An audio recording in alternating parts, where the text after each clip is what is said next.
Bom dia, boa tarde ou boa noite, seja lá o horário que você esteja assistindo essa apresentação. Nós somos alunos da Faculdade de Tecnologia e Ciências. Esse trabalho pertence à disciplina de psicanálise e o grupo é composto por Alana Oliveira, Ana Clara Ramos, Beatriz Dutra, Emily Oliveira, Jéssica Aguiar, Jones Mendes e Matheus Montenegro. E a professora é Maria da Conceição Almeida Vita. Nós ficamos com a história de uma neurose infantil, mais precisamente o Homem dos Lobos, e é uma história bastante complexa de entender, porque é analisada através de sonhos, interpretações, vivências do paciente e por vezes acaba se tornando densa, mas nós vamos tentar sintetizar da melhor maneira possível para que vocês possam entender. Com o desenvolvimento da psicanálise, Freud começou a atender mais pacientes que vinham procurá-lo em função de distúrbios emocionais do que por sintomas físicos. Um desses pacientes foi o nobre russo Sergei Pangev, conhecido como o Homem dos Lobos, um dos casos freudianos mais famosos. Ele procurou Freud em 1910 e sua análise durou mais de 4 anos. A história de uma neurose infantil pertence à galeria dos casos que Freud instituiu como marcos fundamentais da clínica psicanalítica. O relato do tratamento de Sergei, cuja identidade só se tornou conhecida após sua morte, em 1979, foi decisivo na formação de várias gerações de analistas. Para todos os que ali puderam apreender algo da psicanálise, Sergei, no entanto, foi conhecido unicamente através do nome que Freud lhe deu, que foi Homem dos Lobos. Em A História de uma Neurose Infantil, Freud dividiu a história clínica do Homem dos Lobos da seguinte forma. O primeiro foi o período que se estendeu até a sedução da irmã, quando o menino tinha em torno de 3 anos de idade. A segunda foi a ocasião em que ocorreu uma alteração de comportamento no menino, até o sonho de angústia com os lobos, que dá nome à história, e esse período ocorreu aproximadamente aos 4 anos de idade. O terceiro momento foi quando a fobia animal foi sucedida por uma iniciação religiosa por parte dos pais da criança, e foi alguns meses após o período precedente, que foi o período do sonho. E o quarto foi o tempo de irrupção da neurose e dos sintomas obsessivos até os 10 anos de idade. O Homem dos Lobos, de Freud, é um caso demonstrativo da importância da fineza diagnóstica em psiquiatria e psicanálise.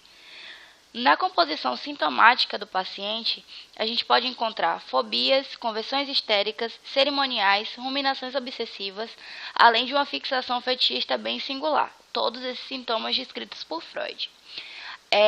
A segunda analista do paciente se chamava Ruth Mack Bunswick, não sei se a pronúncia está correta, e ela descreveu outros fenômenos, como alucinações, delírios, e foi ela que diagnosticou a hipocondria e a paranoia do paciente.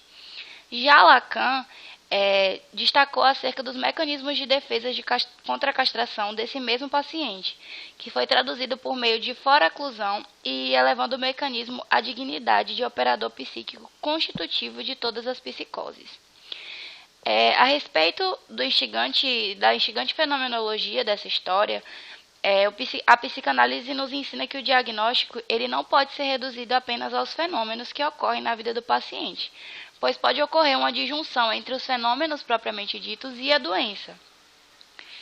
No caso, falar de diagnóstico em psicanálise exige a gente entender a situação de inconsciente que o paciente está inserido. E isso só pode ser apreendido no espaço transferencial esvaziado de ideias e julgamentos preconcebidos. O analista, ao oferecer uma escuta, ele vai permitir que o paciente possa aparecer nas suas falas coisas que eram imprevisíveis, coisas que não tinham sido visualizadas anteriormente. E ao ultrapassar a sintomatologia do paciente, Freud ele conseguiu se deparar com a complexidade do posicionamento dele frente à castração. Inconscientemente, 3 correntes libidinais revelavam atitudes psíquicas distintas da partilha sexual. Essas atitudes subjetivas, tão diferentes, levantaram uma nova interrogação sobre o que Freud vinha se ocupando, que era a escolha da neurose estava intimamente relacionada com a natureza do sintoma. Dando continuidade, então, ao que já foi dito, é importante a gente ter em mente que Sergei ele vai se encontrar com Freud a partir de 1910 para começar a análise dele. E a partir desse momento, a primeira etapa do tratamento durou 4 anos, que foi até julho de 1914. Também é importante a gente ter em mente que o contexto familiar ele foi muito relevante e acabou sendo bastante explorado por Freud, porque a mãe desse menino ele era bastante preocupada com a saúde física, enquanto o pai dele apresentava momentos de hiperatividade e outros momentos apresentava depressão. E o que acontece? Serguei, ele era muito ciente dessa fragilidade, tanto do pai quanto da mãe. E o pai, inclusive, se ausentava muito de casa, justamente por conta dessa depressão. Ele acabava ficando muito fora por períodos longos. Aí, segundo Defier, apesar da aparição da mãe nesse caso, acaba não se configurando necessariamente uma triangulação edipiana, que seria própria de casos de neurose. A seu ver, ele acaba ele acaba sendo mais configurado exclusivamente na relação do pai com o filho. Só que a gente vai perceber que não é só o pai, mas tem outras figuras também que acabam contribuindo para esse adoecimento do personagem principal desse caso. É, dentro disso vai ter a irmã dele, que é 2 anos mais velha e que vai ser bastante importante na vida e nesse adoecimento. Também vai ter a babá, Nânia, que é uma idosa que tem bastante afeição por esse menino, e tem a governanta inglesa. E o que acontece? Se a gente olhar em comum, são todas figuras femininas. E aí isso, numa primeira análise, Freud acaba apontando como um excesso de feminilidade dessas figuras que cercavam Serguei. E aí, pela babá ser muito amorosa, pela governanta, ela era viciada em bebida, e a irmã, que era maliciosa, atormentava muito o menino, Freud se perguntava como é que esses excessos poderiam ter interferido nesse processo de adoecimento do sujeito. Só que, logo mais, Freud acaba abandonando essa ideia, porque ele associou que, na verdade, o início dessa patologia estava mais relacionada, na verdade, à castração provinda de uma dessas figuras de feminilidade, que é algo que eu vou falar mais na frente. Para Freud, inclusive, nos primeiros anos de idade, Serguei parecia ser uma criança muito tranquila, uma criança de boa índole, que inclusive costumavam dizer sobre ele que ele devia ser uma menina, enquanto a irmã dele devia ser um rapaz, por conta dessa inversão dos comportamentos, de acordo com o que era esperado de cada um, é claro. Só que teve uma vez onde tudo acabou mudando, que foi, ou melhor, não que tudo acabou mudando, mas que tudo foi percebido diferente a respeito do menino, que foi quando os pais dele voltaram de férias e quando encontraram o menino ele estava com um comportamento diferente. Ele já estava muito mais irritável, ele estava violento e qualquer coisa ofendia ele. Então teve uma discrepância muito grande de como eles se comportavam anteriormente disso. Aí, partindo de algumas lembranças trazidas pelo próprio Sergei, Freud começa a sugerir que a mudança de comportamento ela podia estar associada ao que eu falei lá atrás, que seriam as ameaças de castração, que elas vinham justamente da governanta, uma das figuras de feminilidade desse menino. E aí o resultado dessa associação foi que Sergei passou a ter sonhos em que ele realizava ações agressivas tanto contra a irmã quanto a governanta. E aí Freud acaba posteriormente considerando que essas lembranças que ele tinha eram fantasias que ele elaborou a respeito da infância, provavelmente na puberdade, e que estavam relacionadas, na verdade, a práticas sexuais que a irmã induziu ele quando ele era pequeno. E aí Freud começa a se questionar sobre a transformação que ocorreu. porque ele passou de uma passividade para uma atividade agressiva. Outra coisa que é importante também a gente dizer é por que o nome do caso é O Homem dos Lobos.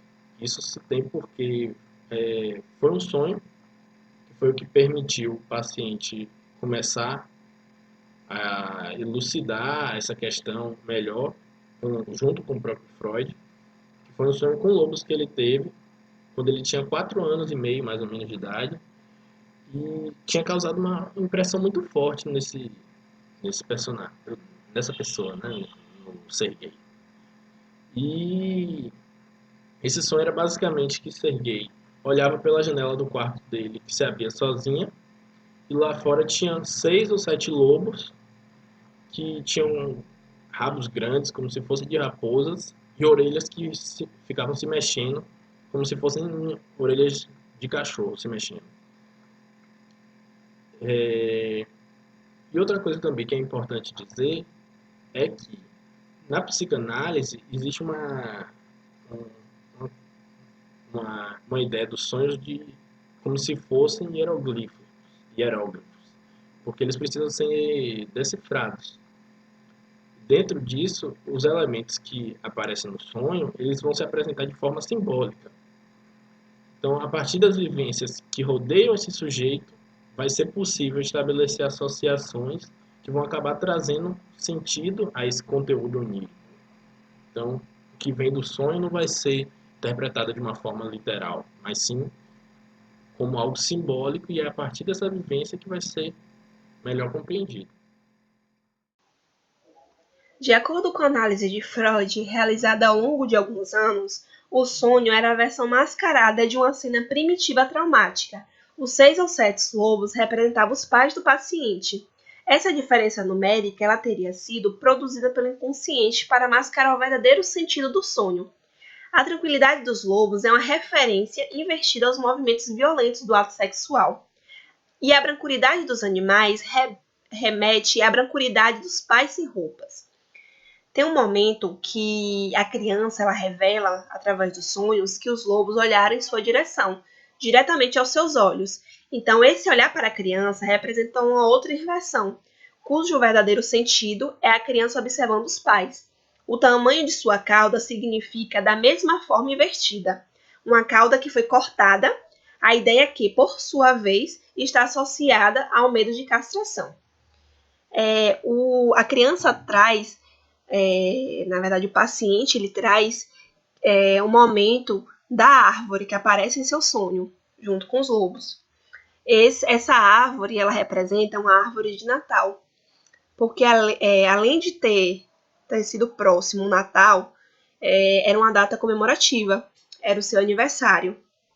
E como toda criança tem essa expectativa, né, desse acontecimento de receber presentes, e com ele não era diferente.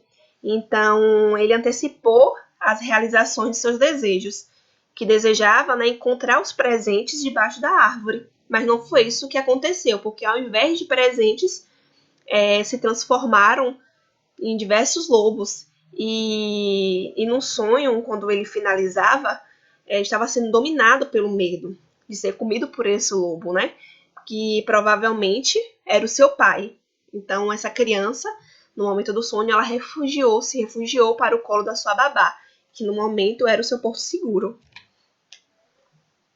Essas e outras estratégias interpretativas permitem a Freud afirmar que o sonho era realmente uma lembrança mascarada de uma ocasião aos 18 meses de idade, em que a criança estava deitada em seu berço quando despertou às 5 horas e presenciou um coito por trás, repetido 3 vezes. Podia ver as genitais da sua mãe, bem como o órgão do seu pai, e compreendeu o processo, assim como seu significado.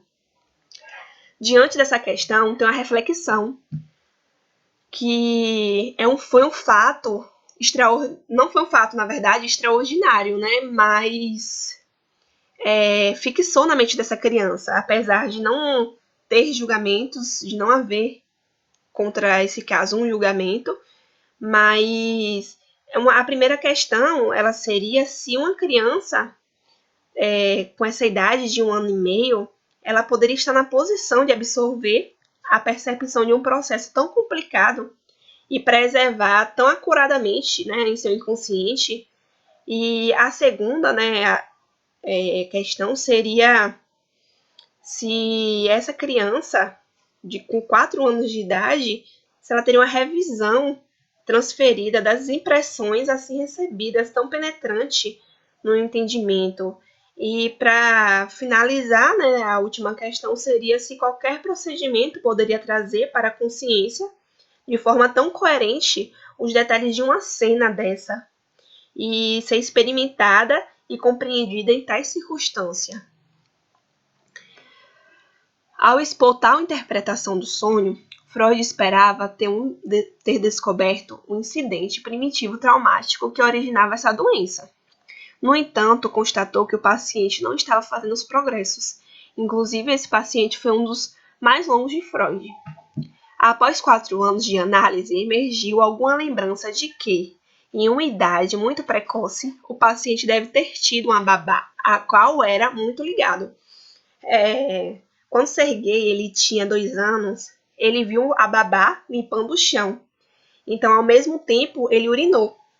E ela o ameaçou com a castração. No entender de Freud, quando Serguei observou a moça esfregando o chão, de joelho com as nádegas para cima, ele se viu mais uma vez diante daquela postura que sua mãe tomou no momento do coito, né, com o pai. Para ele, a babá se transformou naquele momento em sua mãe, e isso provocou excitação sexual, assim como seu pai. Com uma ação, ele interpretou como a micção se comportou do mesmo modo diante dela. A sua micção, né, o xixi no chão, foi uma tentativa de sedução, na verdade. E a garota reagiu a isso com uma ameaça de castração. Freud ele vem relatando que a data limite que ele havia estipulado, né, para o seu paciente funcionou. E em um intervalo bastante curto, a análise produziu todo o material necessário para remover as inibições do paciente e remover os seus sintomas. É importante também aqui lembrar que toda neurose em um adulto é construída sobre uma neurose que ocorre em sua infância, mas que não foi grave o bastante para chamar a atenção e ser reconhecida como tal. Essa objeção serve apenas para enfatizar a importância teórica do papel que as neuroses infantis desempenhariam, no nosso ponto de vista, nos distúrbios posteriores que tratamos como neuroses e procuramos atribuir inteiramente aos efeitos da vida adulta. Antes de concluir o tratamento, que se lembrou de que haviam dito que nascerá com um âmio. Por esse motivo, sempre se considerava uma criança especial, com sorte e que nenhuma desgraça poderia sobreviver. Não perdeu essa convicção até que foi forçada a compreender que a sua infecção de gonorreia constituía um sério dano para o seu corpo. Assim, o âmio era o véu que o escondia do mundo e que escondia o mundo dele.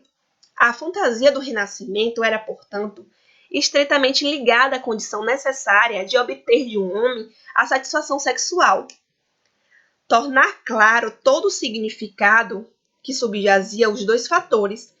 Desejava poder estar de volta ao útero, não simplesmente para que não pudesse renascer, mas também com a finalidade de, ali, poder copular com o pai, obter dele a satisfação sexual e dar-lhe uma criança. O desejo de nascer do pai, como ele acredita, né, a criança, no início, como se fosse o caso, o desejo de ser sexualmente satisfeito pelo pai, o desejo de apresentá-lo como uma criança, e tudo isso ao preço da sua própria masculinidade, expresso na linguagem do erotismo anal. Esses desejos, eles contemplam o círculo da sua ficção no pai.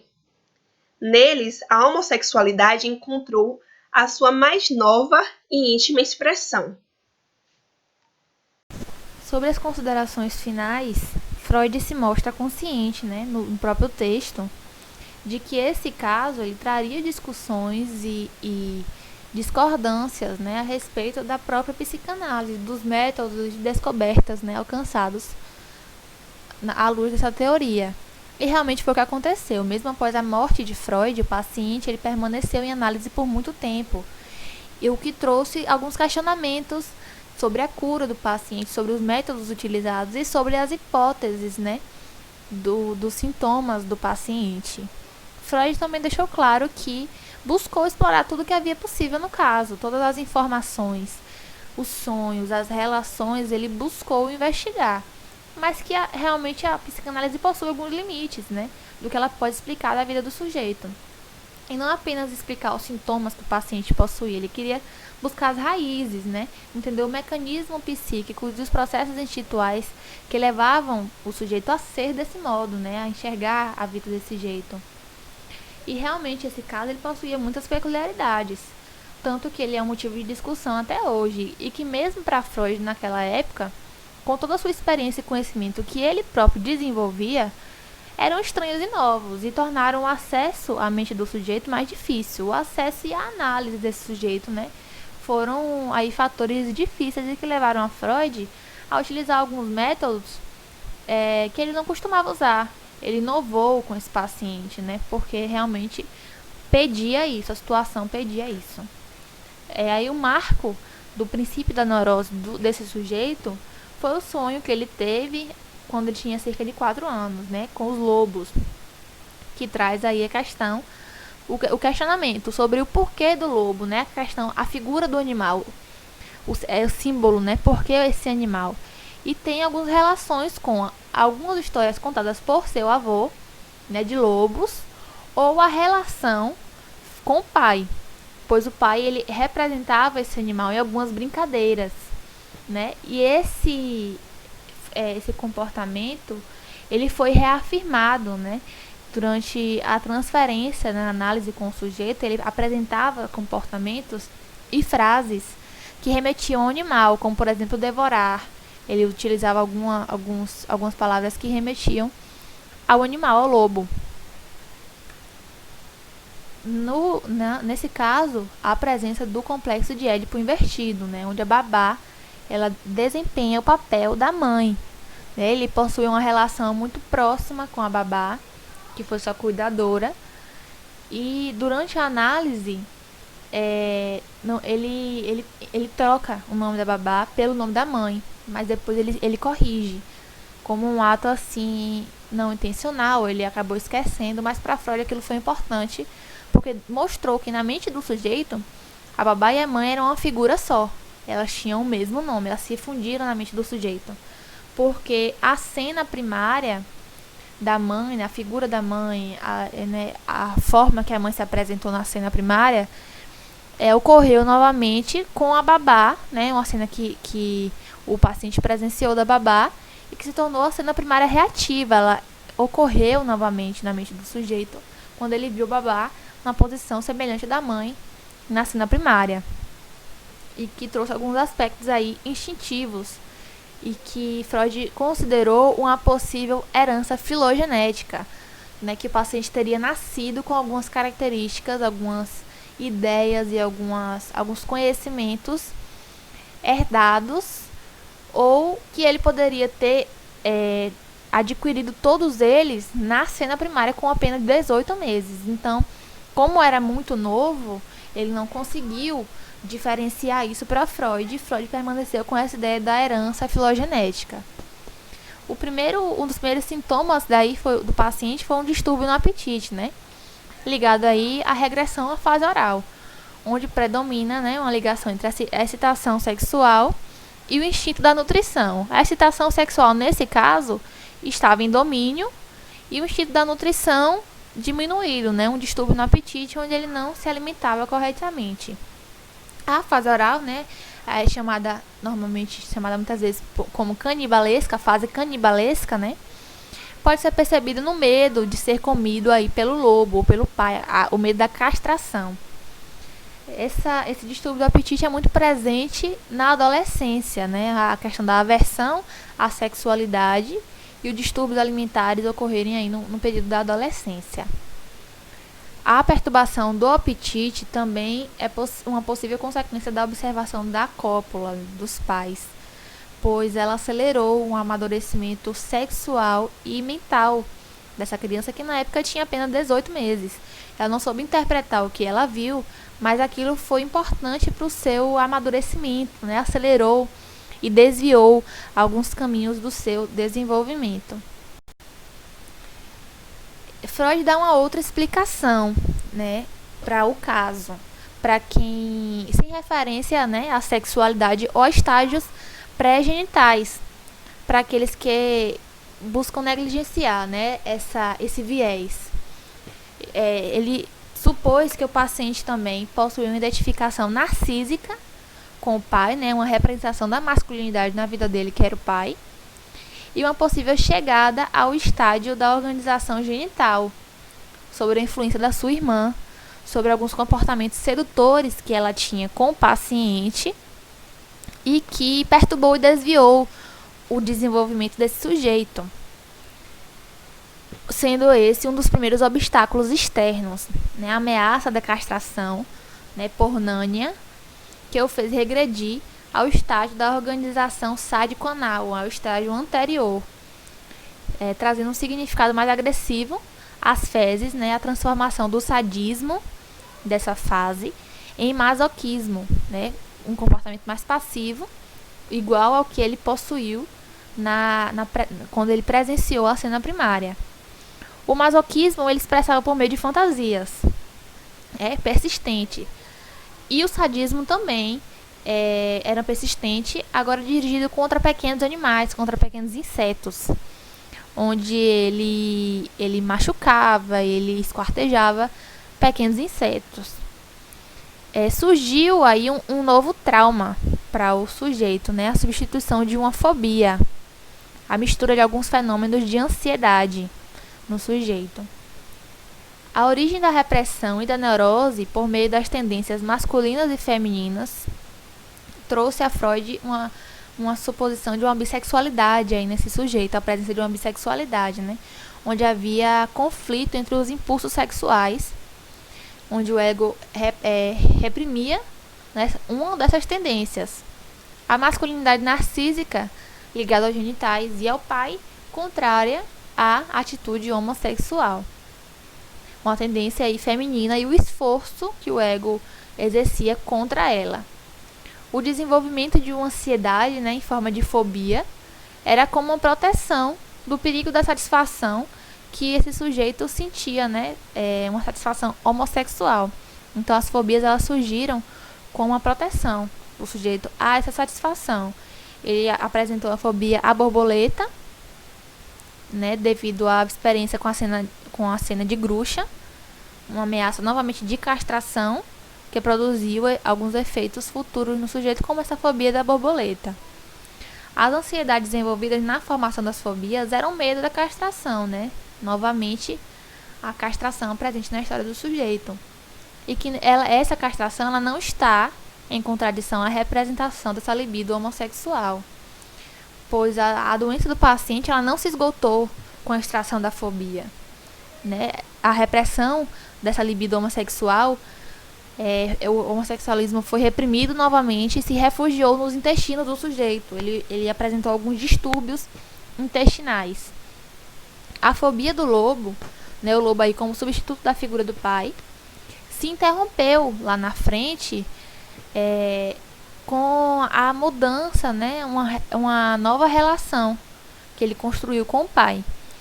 Porém, essa fobia ela foi substituída por uma devoção religiosa.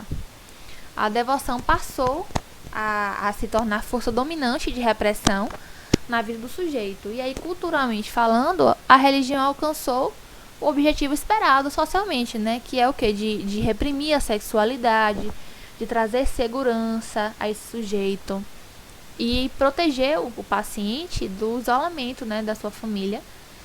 Trouxe a ele uma mudança de comportamento. Ele era indomado e cheio de medos e passou para um sujeito com um comportamento mais sociável e bem comportado. O amor que o paciente tinha pelo pai alcançou aí a forma de sublimação. Ele passou a amar o seu pai em nome de Deus, né? Por nome de Deus. Então ele amava a Deus, mas na verdade ele amava a seu pai. E amando a Deus, ele pôde libertar os seus sentimentos sem culpa nenhuma. A origem da neurose obsessiva, com base na organização sádico-anal, confirmou uma ideia já discutida de Freud, né?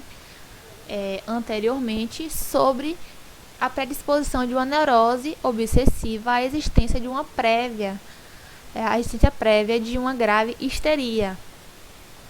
O paciente, ele conservou as mulheres como seu objeto sexual, né? Como aí tentando reprimir esses impulsos homossexuais, essas pulsões sexuais, ele conservou nas mulheres seu objeto sexual e o fez exagerar na dependência das mulheres.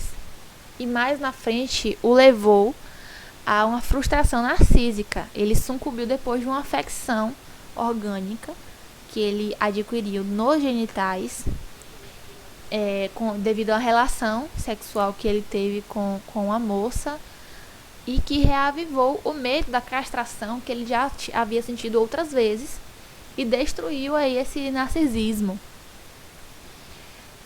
Diante de perturbações como estas, contraditórias e incoerentes, Freud deixou claro, né, que o tratamento psicanalítico ele não pode trazer uma revolução instantânea na vida do sujeito. Ele não vai, diante de um caso como esse, ele não vai trazer um desenvolvimento completamente normal. O que vai acontecer é a anulação dos obstáculos da vida do sujeito, né? Os obstáculos, nesse caso, foram o quê? Os sintomas, as fobias, e um clareamento do caminho, né? Qual é o caminho que esse sujeito está tomando na vida dele. De modo que as influências da vida possam conseguir se desenvolver de forma melhor. E o paciente ele consiga viver, né, de uma forma mais tranquila e melhor, trazendo uma qualidade de vida e um bem-estar para o sujeito. Então é esse a psicanálise, ela mostra aí seus obstáculos, seus limites, né, diante dos seus tratamentos. Essas são algumas de nossas referências, além da obra original, né, de Freud, História de uma Neurose Infantil, volume 17, de 1996. Nós utilizamos também alguns livros de psicanalistas e alguns sites de psicanálise e de educação.